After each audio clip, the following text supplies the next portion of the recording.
பண மோசடி தடுப்பு சட்ட பிரிவு 19 கீழ் குற்றவாளிகளை கைது செய்யும் அமலாக்கத்துறை கைது செய்வதற்கு புதிய நிபந்தனையை உச்சநீதிமன்றம் விதித்துள்ளது.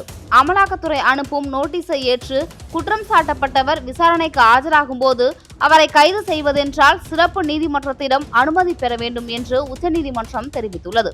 ஒரு பண மோசடி தடுப்பு சட்ட வழக்கை விசாரணைக்கு எடுத்துக்கொண்ட பிறகு அமலாக்கத்துறை மற்றும் அதன் அதிகாரிகள் பண மோசடி தடுப்பு சட்ட பிரிவு 19 கீழ் ஒருவரை கைது செய்வதற்கான அதிகாரத்தை இழந்து விடுகிறார்கள் என்று கூறியுள்ளது. மேலும் பண மோசடி தடுப்பு சட்ட பிரிவு 19 ஆனது ஒருவர் இருப்பிடத்திலிருந்து பறிமுதல் செய்யப்பட்ட உடைமைகள் எழுத்துப்பூர்வமாக கிடைத்த நம்பகத்தகுந்த ஆதாரங்களின் அடிப்படையில்தான் ஒருவர் குற்றவாளி என தெரிய வந்தால் அவரை கைது வழிவகுக்கும். அதேபோல் மிகவும் முக்கியமாக விசாரணை அமைப்பு கைது செய்யப்படுவது குறித்து உடனுக்குடன் அந்த நபருக்கு தெரியப்படுத்த வேண்டியது கைது செய்வதற்கான அடிப்படை பணியாகும். ஒரு புகார் குறித்து வழக்கு பதிவு செய்யப்படும் வரை குற்றம் சாட்டப்பட்டவர் கைது செய்யப்படவில்லை என்றால் வழக்கு பதிவு செய்யப்பட்ட பிறகு அவரை கைது செய்யக்கூடாது. ஒருவர் விசாரணைக்கு ஆஜராகுமாறு சம்மன் அனுப்பி அவரும் மிக சரியான விசாரணை ஆணையம் முன்பு ஆஜரானால் அது காவலில் எடுப்பதாகாது.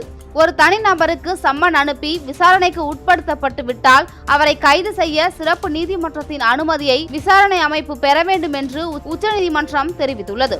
விசாரணையில் கைது நடவடிக்கை அவசியம் என்று நீதிமன்றம் கருதினால் மட்டுமே கைதுக்கு அனுமதி வழங்க வேண்டும். இதனை அடுத்து முதற்கட்டமாக சட்டப்பிரிவு 70 கீழ் சம்மனுக்கு குற்றம் சாட்டப்பட்டவர் ஆஜராக மறுக்கும் பட்சத்தில்தான் கைதுக்கு அனுமதிக்க முடியும்.